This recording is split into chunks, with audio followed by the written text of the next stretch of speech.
कहाँ है father? Sir ये डॉक्टर फादर इन लॉ। किस नजरिए से हमने इनको कहा था आने के लिए? हमें याद नहीं है।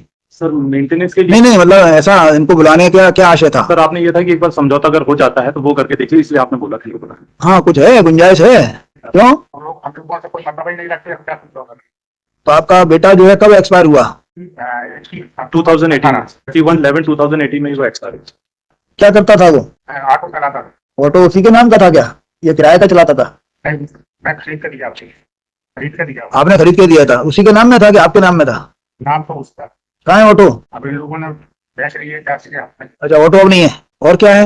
मकान भी कहने का मतलब हमारे 2 मकान थे, मकान मालिक रहने के लिए, तो मैं मकान दे दिया इसको रहने के लिए। मेरा मकान था उसमें कब्जा करके बैठे। 2 मकान है आपके? मैं किराए से रहता हूँ। टोटल 2 मकान है आपके? 2 मकान है, 1 मकान है। एक मकान एक मकान है सर, उसके वो बोल रहे हैं, अच्छा बोल रहे हैं, उनको बोलने दो। सब लोग मत बोलो। एक मकान नहीं, आप खड़े रहो, मतलब बोले बोले एक ही है ना। हाँ, 2 मकान थे, तो एक मकान कहाँ पे थे 2 मकान? कहाँ पे थे 2 मकान? कटनी में बजरंग कॉलोनी। कटनी? दोनों मकान अलग अलग थे कि एक साथ लगे हुए थे? नहीं, अलग अलग है। बजरंग कॉलोनी कटनी। तो दोनों मकानों का साइज क्या है, क्षेत्रफल क्या है? 50-30-50 के दोनों 30-50 के बने हुए। बने हुए। और कितना मंजिल के बने हुए हैं? बस एक मंजिल के। तो जो बजरंग कॉलोनी में ही दोनों हैं? हाँ। तो दोनों में एक में आपका कब्जा है? क्यों? एक मिनट, हम उनसे पूछ रहे हैं। एक आराम से, एक मकान में आपका कब्जा है। अच्छा, दोनों मकान किसके नाम के हैं? एक लड़के के नाम का है। तो लड़के के नाम का, मैंने लड़के का नाम क्या है? प्रकाश कुमार अमरवंशी। प्रकाश कुमार। तो एक मकान में आप रह रही हो। जो कोई कुछ नहीं दिया गया सर मेरे पास। देखो, आप बोलती रहोगी, आप केवल जो प्रश्न है उसका उत्तर दीजिए जी अदरवाइज जो इतने वकील बैठे हुए हम किसी को भी भेज के दिखवा लेंगे कि आपका कब्जा है कि नहीं। जी। बहुत बड़ा काम नहीं है ये, सत्य को सामने लाना। तो ये एक मकान जो है लड़के के नाम का था और एक मकान आपके नाम का था। क्या नाम है दूसरा का नाम क्या है आपका? शांति अमरवंशी। शांति। तो आपका किसी भी मकान पे कब्जा नहीं, आपका कहना ये है? सर मम्मी के नाम पर है। एक मिनट, आपसे क्या पूछा? आपका कोई किसी एक मकान पे कब्जा है या नहीं? रह भर नहीं हूँ सर, मुझे वो भी नहीं दिया गया। मैं दिया गया? अभी तो रह रही हो ना आप। तो सर वो बड़े कोई निकाल रहा है क्या आपको उसमें से? नाबालिका में है सर। आपको क्या बोल रहा है? आपने कुछ समझाया नहीं इनको कि कोर्ट में सत्य बोलना चाहिए? सत्य बोल रही, क्या कम बोलना चाहिए? बोल रही हूँ, झूठ नहीं बोल रही सर। मेरे पति की एक मकान आपके कब्जे में है ना, अभी रह रही हो ना? सर नाबालिका में है मेरे पति के नाम। आप अपने उस मकान में रह रही हो ना? टूटा है सर। उसमें रह रही हो ना? जी रह रही हूँ। बस इतना बोलो अभी। जी। अच्छा, दूसरा मकान किस पे है? हमारी श्रीमती जी का। नहीं, आपके नाम में है, लेकिन वो भी इनके पास ही है। हाँ, वो भी इन्हीं के कब्जे में है। तो उसके बारे में क्या कहना है आपका, दूसरे मकान के बारे में? सर उसमें भी इन लोगों ने ताला लगाए हुए हैं, जेड सब कटा हुआ है। मेरे को क्या कटा है?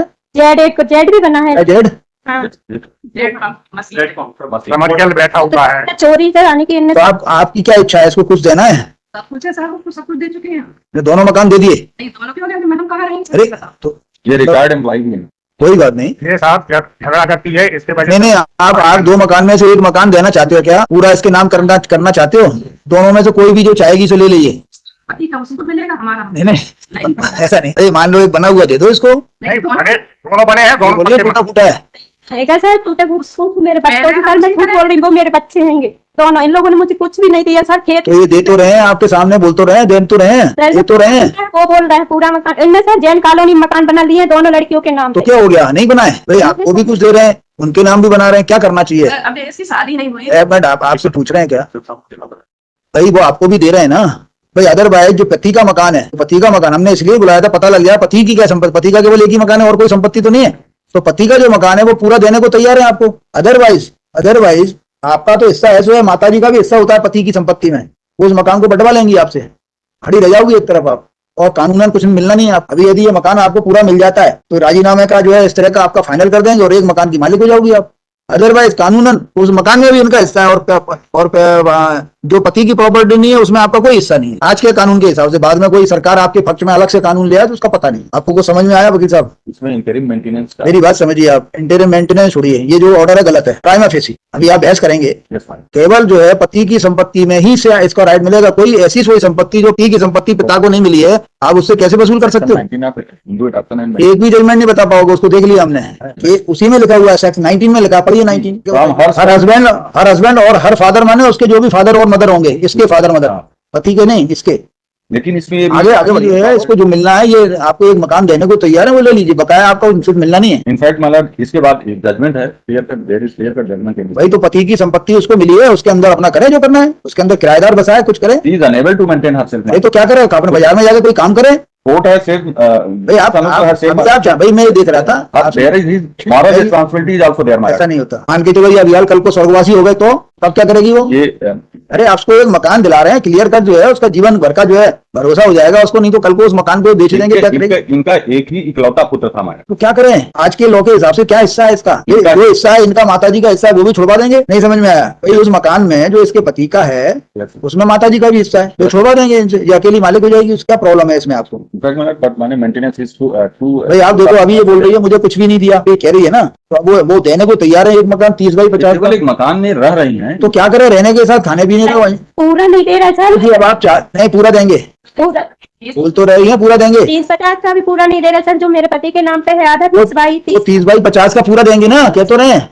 बोल तो अभी आधा बोल रही हूँ, आधा देंगे। नहीं पूरा मिलेगा आपको। आप पूरा कौन सा वाला लेना है? जहाँ हम रह रहे हैं वही वाला पूरा 30 बाई 50 का पूरा मिलेगा आपको। मेरा लड़का का है, लड़के वाला पूरा मिलेगा आपको, उसमें गड़बड़ी नहीं कर सकते। इस पर विचार कर लीजिए वकील साहब, इसको एडजन कर देते हैं अभी 1-2 दिन के लिए। अदरवाइज वो यदि इसमें क्या ऑर्डर लगाया हुआ माइलर, देखिए इसमें क्या ऑर्डर होगा मुझे नहीं मालूम, लेकिन 30 बाई 50 का एक मकान मिल जाएगा, इसके भी काम आएगा, इसके बच्चों के भी काम आएगा, और free from this honour court has decided आप मकान लेना नहीं चाहते क्या? मकान तो चाहता हूँ माइलर। मकान चाहते हो तो फिर मकान चाहते हो तो मेंटेनेंस के संबंध में लॉ आपके फेवर में नहीं है। मेंटेनेंस के संबंध में माइलर आप उसकी वो जो कमा रहा है उससे आप थोड़े पैसे ले सकते हो। Even Mylar one court has said Mylar that window means the word widow would include the minor and children who are staying with their mother. भाई मोरली वो देना चाहेंगे सो दें, लेकिन आप उनको वो थोड़ी कर सकते हो, फोर्स थोड़ी कर सकते There is judgment in this regard. क्या?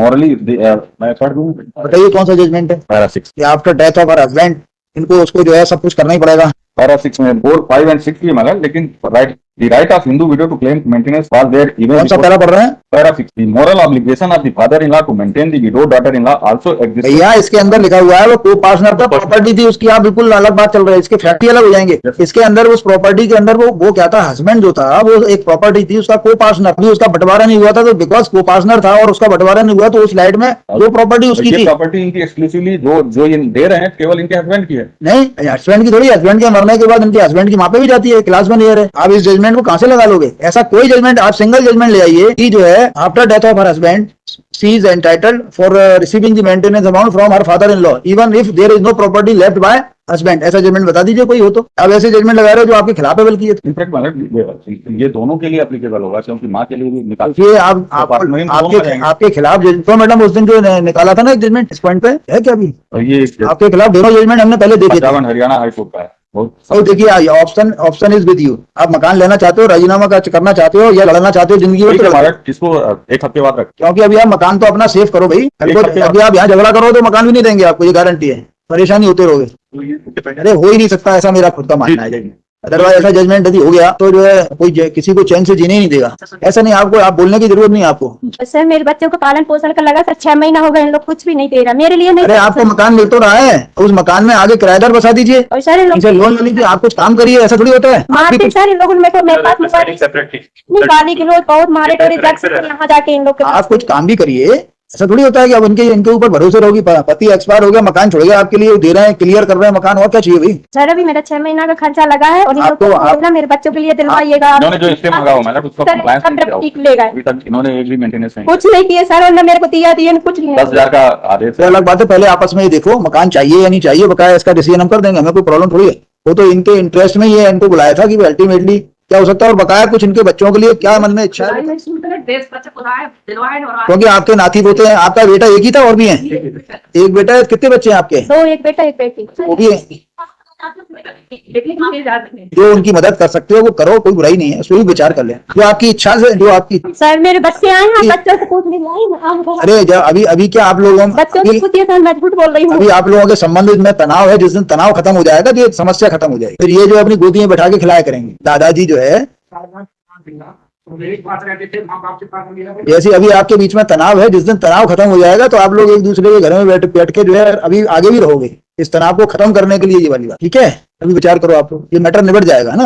और जिस दिन तनाव खत्म होगा, जो भले बहू से मिले ना मिले, बच्चों से जरूर मिलेंगे, तो बाद में आने ऐसे मत करो। मतलब आपके दादा दादी हैं, जबरदस्ती कुछ नहीं ले पाओगे आप, इनसे जबरदस्ती नहीं ले सकते, प्यार से सब मिल जाएगा। थोड़ा झुको, मकान ले लो, फिर थोड़ा सा झुको, उनके जाके सेवा किया करो। आपको ये सब कहने की अपनी घर की बात घर में रखिए, सर जब जो पेट्रोल जला के आगी लगा के मार सकते हैं बहू को, जब पति नहीं रहेगा तो बच्चे किसके होंगे? अरे तो आपको मकान दे रहे हैं, अपने घर में अलग रहो। कौन देगा? क्लियर कट जजमेंट आपके खिलाफ है, इसलिए कह रहे हैं ये जजमेंट आपको लाभ नहीं देगा। ये जो हमने दिया इसे मॉरल रिस्पॉन्सिबिलिटी। अरे मोरल तो मोरल होता है, मोरल रिस्पॉन्सिबिलिटी होती है, जाए वहां पे जाके इनकी सेवा करे। ये मोरल का जो है पार्ट तो खत्म हो गया। नैतिक शिक्षा की जो किताब चलती थी आपके जमाने में वो खत्म कर दिया शासन ने। नैतिक शिक्षा जिस दिन आ जाएगी उस दिन लोग मोरल समझेंगे। 19 भी इसके कम है। सेक्शन 19 से आपको लाभ नहीं मिलेगा। देख लीजिएगा, अपने खिलाफ कुछ जजमेंट देखिए, अपने फेवर का जो जजमेंट लाया वो ठीक नहीं है। क्लियर कट जजमेंट है इस बात के लिए कि सेक्शन 19 वहां नहीं लगेगा जहाँ आप उसके पति ने कोई प्रॉपर्टी नहीं छोड़ी है। जो छोड़ी है वो पूरा दिला रहे हैं इसको, इससे ज्यादा नहीं कर। आपको चाहिए तो ठीक है, विचार कर लीजिए, लीगल पोजीशन अच्छे से। अपने में से कुछ नहीं दे रहे हैं हमारा।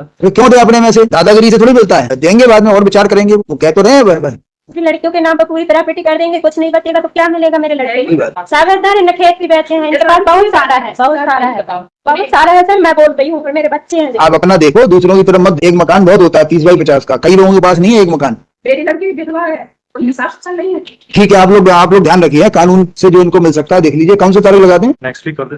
As jointly prayer list in the week commencing from 4 लगा दें, 4 या तारीख लगा दें 4। As jointly prayer list on 5 copy है, आप लोग बता देना, नहीं लगे तो है ना। राजीनामा करो और इसमें मकान दो इनको क्लियर कट। मकान में कोई है डिफरेंट पर्सन नहीं होगा। बच्चों के लिए अगर कुछ देना बताया आप जरा दादाजी, सोचिए जरा बच्चों के बारे में, है ना। कुछ महीने का फिक्स कर देना जो भी आपको अच्छा लगे। कोर्ट का हम कोर्ट का ऑर्डर खत्म कर देंगे। आप अपने मन से चूंकि आप पेंशनर हो और आपको करना क्या है, दो जो है मियाँ बीवी हो आप। अरे आपकी बच्चियां हैं, वो भी तो उनके हाथ पैर हैं, करेंगी वो कुछ। तो शादी करूंगी तो पैसा कहाँ से लेते हैं? थोड़ा बहुत कुछ देते रहे ना।